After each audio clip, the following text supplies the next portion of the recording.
Bonjour, merci. Très honoré de faire cette présentation.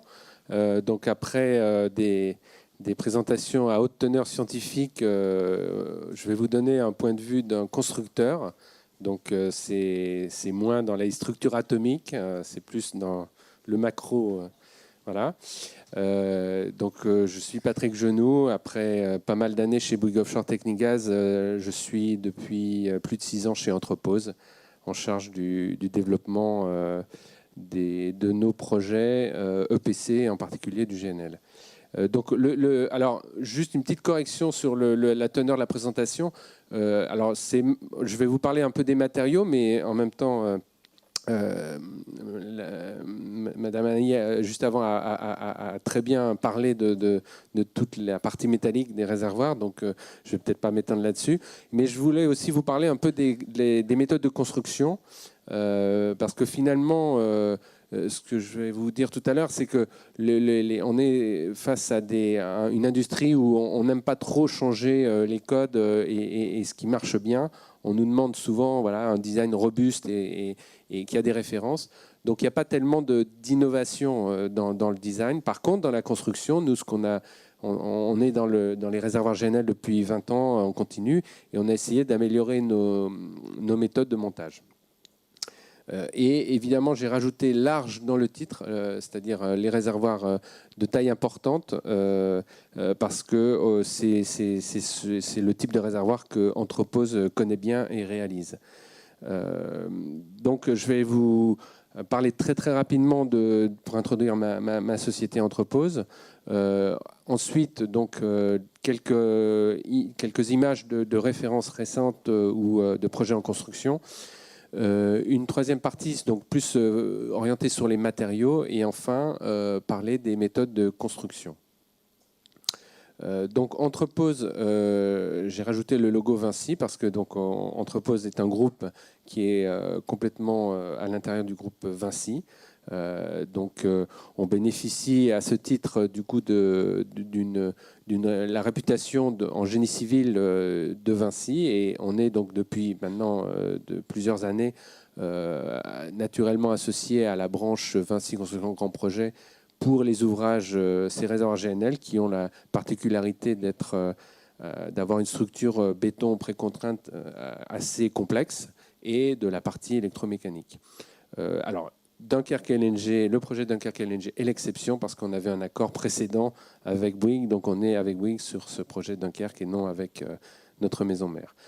On a l'habitude, en tant qu'entreprise générale, de commencer nos présentations en rappelant que la sécurité est très importante pour la bonne exécution de nos projets. On fait tout pour que chacun rentre le soir, chaque personne rentre à la maison en sécurité.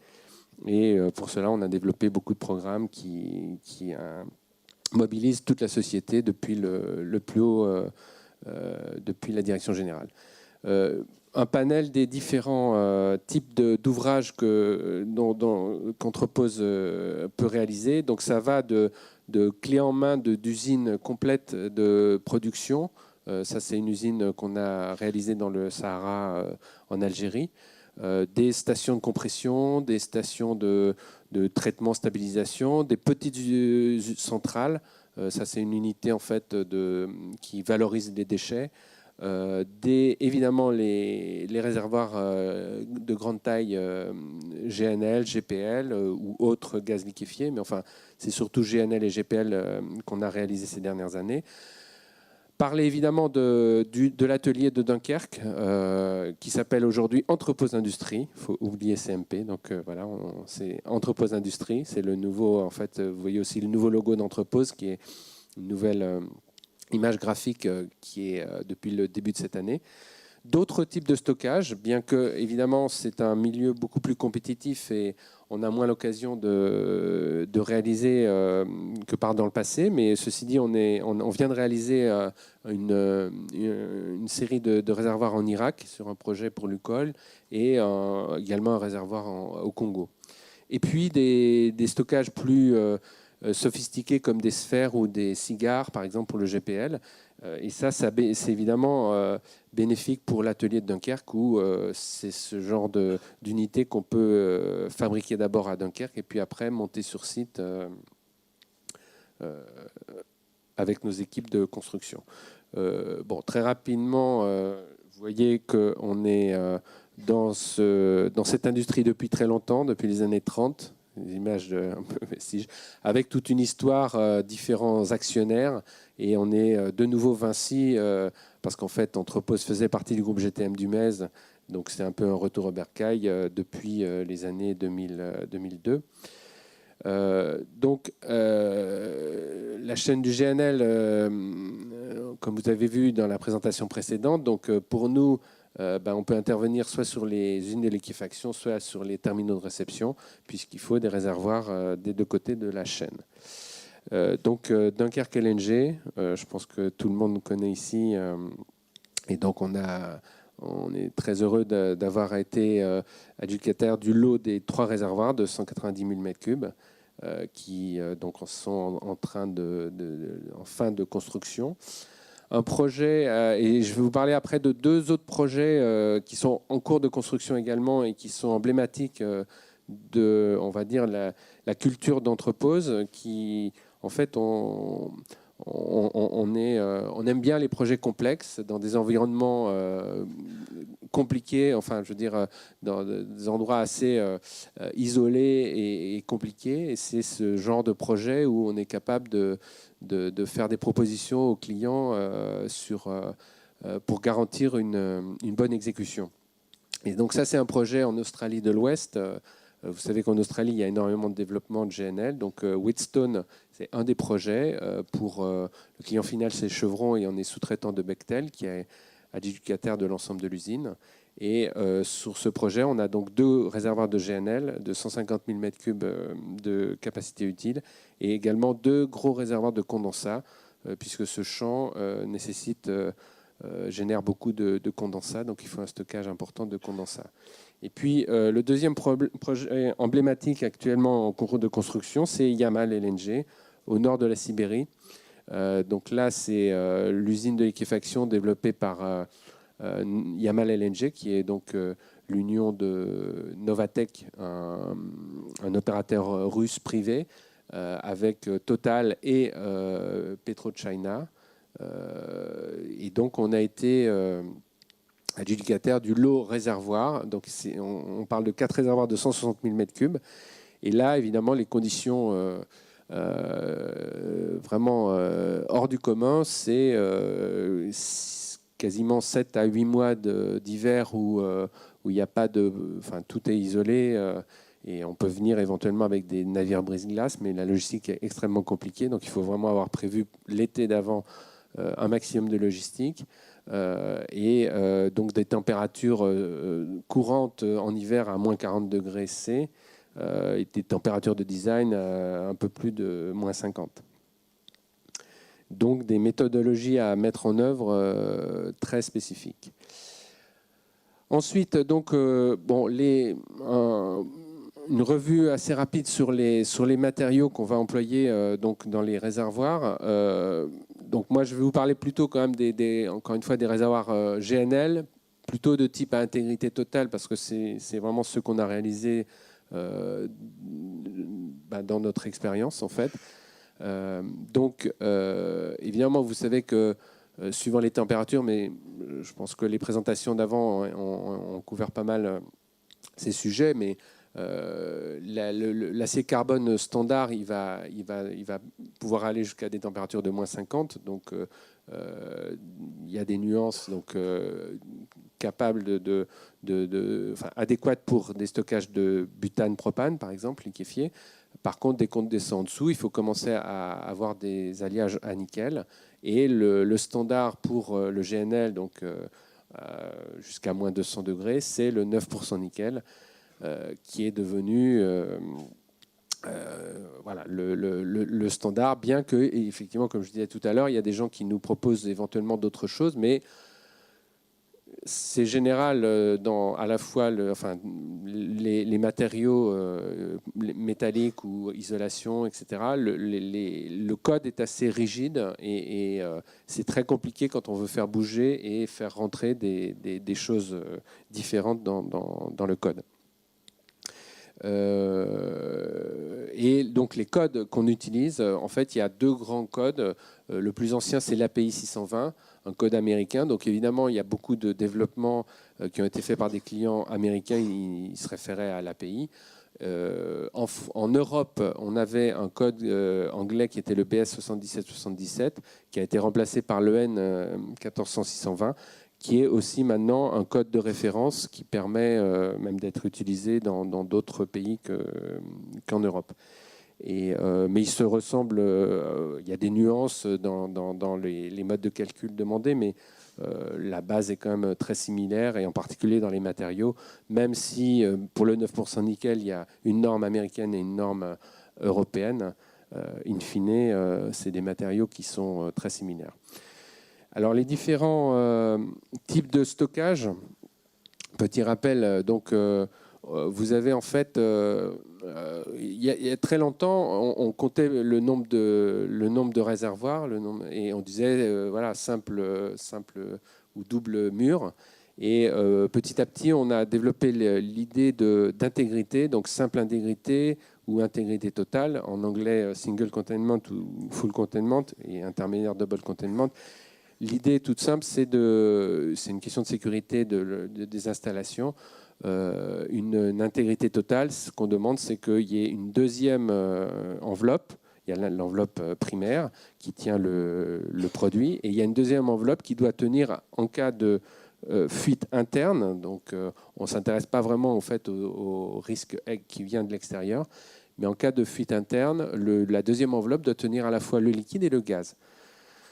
Alors que double intégrité, il doit tenir le liquide, mais pas forcément le gaz.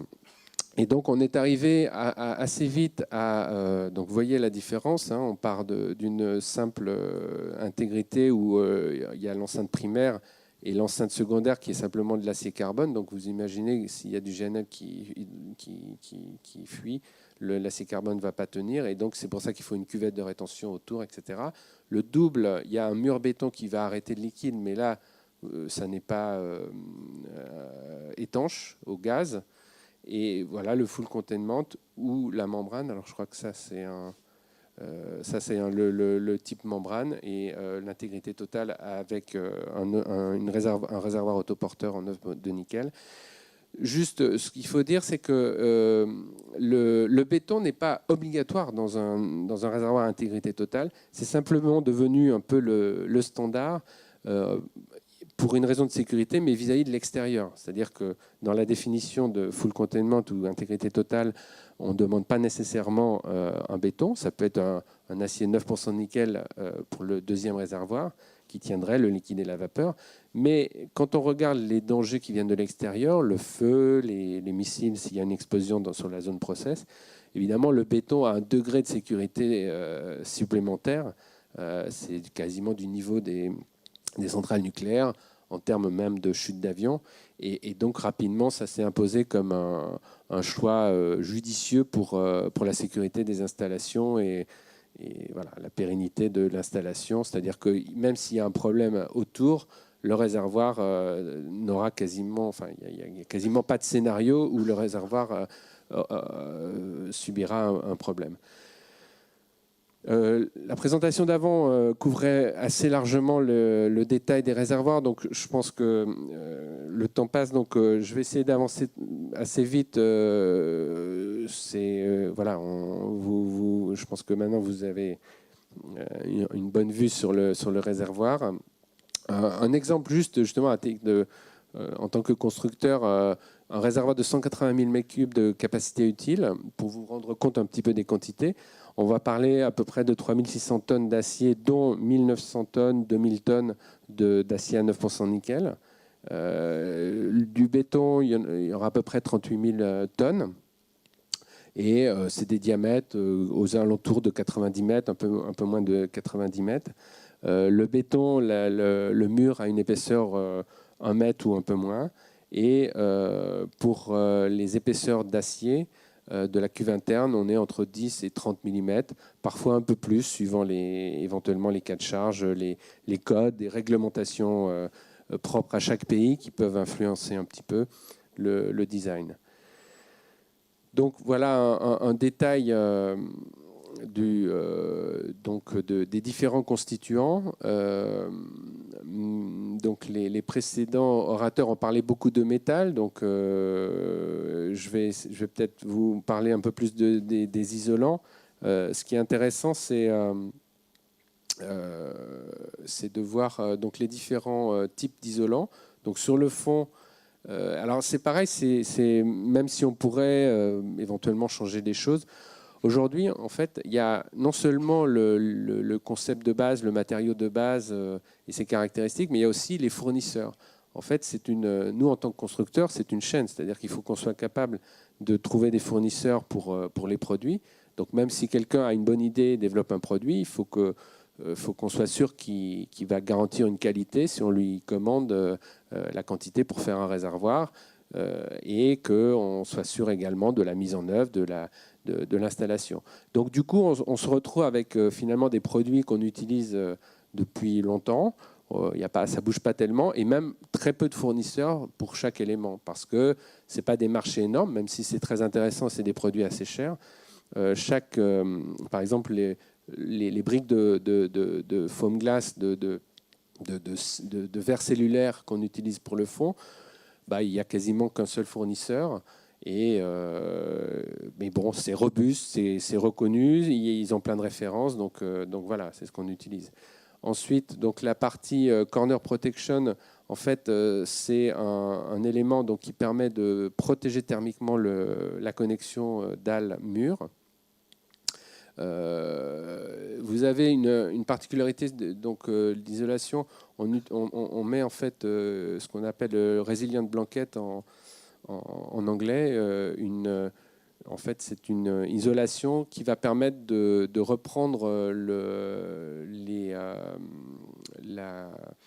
la dilatation en fait, due à la différence thermique. Puisqu'après, dans l'espace annulaire, on va mettre de la perlite, donc une poudre pulvérulente qui vient d'un minéral.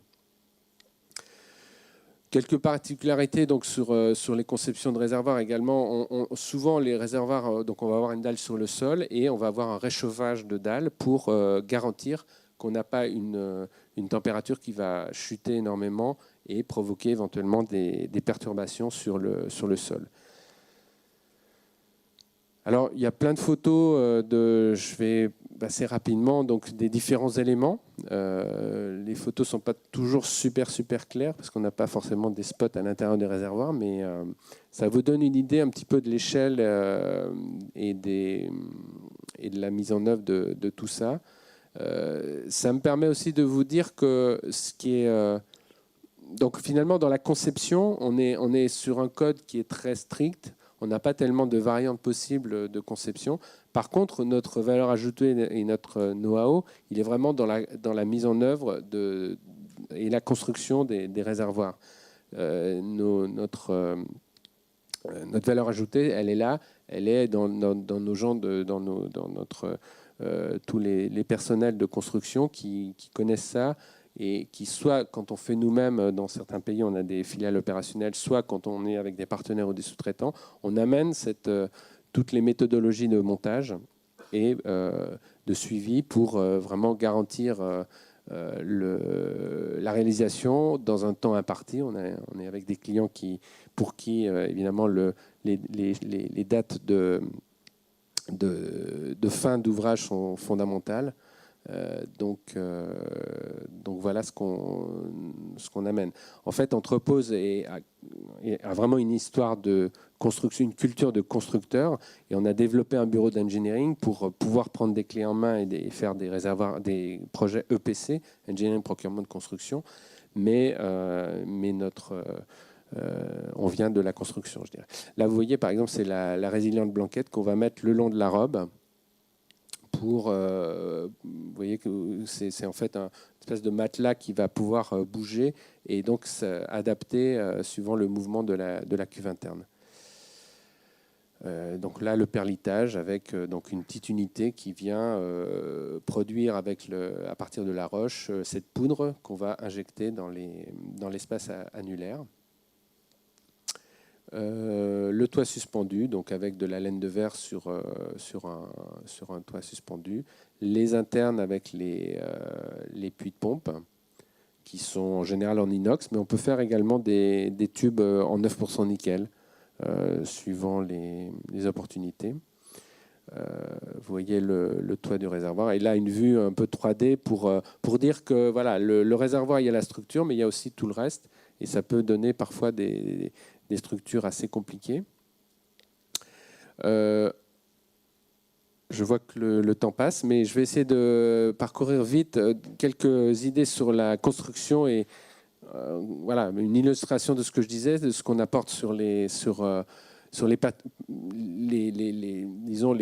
particularités de chaque projet. Donc, essayer de comparer justement les deux projets, l'australien et le russe. Alors, vous voyez des écarts.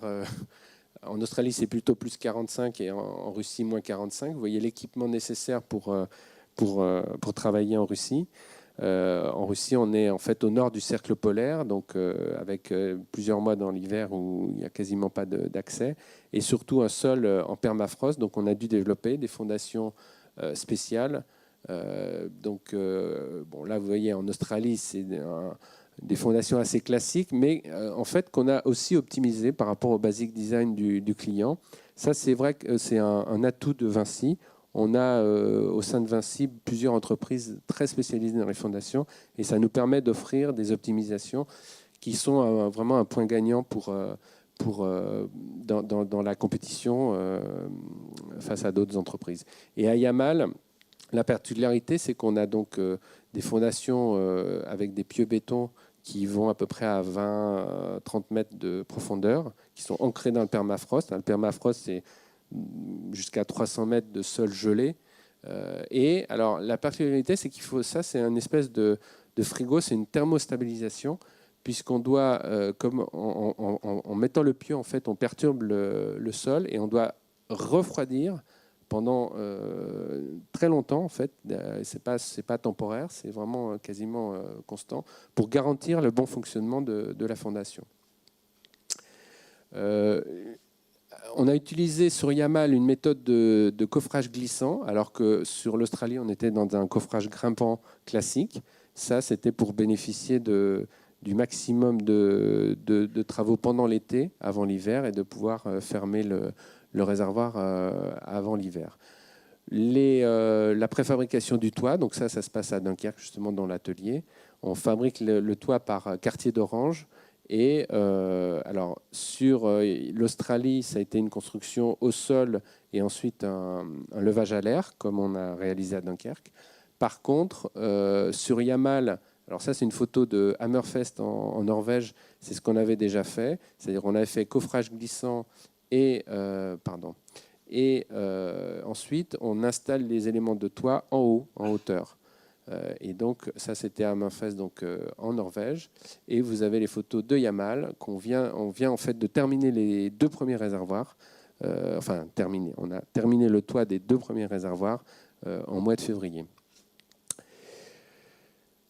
Alors, j'avais pas mal de choses aussi sur l'évolution des techniques, mais très rapidement, donc en fait, en soudage et en contrôle non destructif, là, je pense qu'on a vraiment, par contre, fait de l'innovation, mais vous voyez, c'est plus dans l'aspect construction. Donc, finalement, c'est le client nous laisse, développer des choses à partir du moment où on lui demande que ça apporte quelque chose et que c'est intéressant. Donc, évidemment, le soudage automatique pour gagner du temps et à la fois réduire les coûts de montage et de réduire le temps globalement de construction. Voilà une photo, par exemple, de soudage sous flux. Et des essais d'un autre type de soudage. Pour le contrôle non destructif, c'est évidemment les ultrasons qui sont intéressants pour nous parce que par rapport aux radios qui qui ne peut se faire que en décalage du montage. L'ultrasonique, il n'y a pas de problème de sécurité, donc on peut les faire en parallèle, juste après l'équipe de soudage, enfin en même temps. Et dans l'essai hydrostatique, on a également démontré qu'on pouvait utiliser l'eau de mer, ça depuis très longtemps, sans d'ailleurs mettre de l'additif ou même une protection cathodique. C'est très important d'avoir le minimum de choses au niveau environnemental pour après pouvoir rejeter l'eau de mer une fois qu'on a fini le test. Et alors, Monsieur Englebert avait parlé du système membrane. On est licencié de GTT et donc on a étudié sur différents projets la possibilité du système membrane. Voilà, c'est un système très intéressant qui peut sans doute faire gagner un peu de temps. Et après, pour nous, constructeurs, évidemment, l'enjeu, c'est de prendre le risque de construction. J'ai aucun état d'âme avec le système lui-même, puisqu'il y a des bateaux depuis 50 ans, il y a même des réservoirs à montoir qui sont basés sur ce système. Mais aujourd'hui, évidemment, nos équipes sont habituées de faire des réservoirs autoporteurs à 9 de nickel. Monter un réservoir à membrane, ce n'est pas la même chose, mais bon, on se repose sur GTT qui nous aiderait en phase de construction si jamais on décrochait un contrat. Voilà, ça c'était un petit détail juste sur les bacs GPL, mais j'ai mangé un peu tout le temps. Voilà.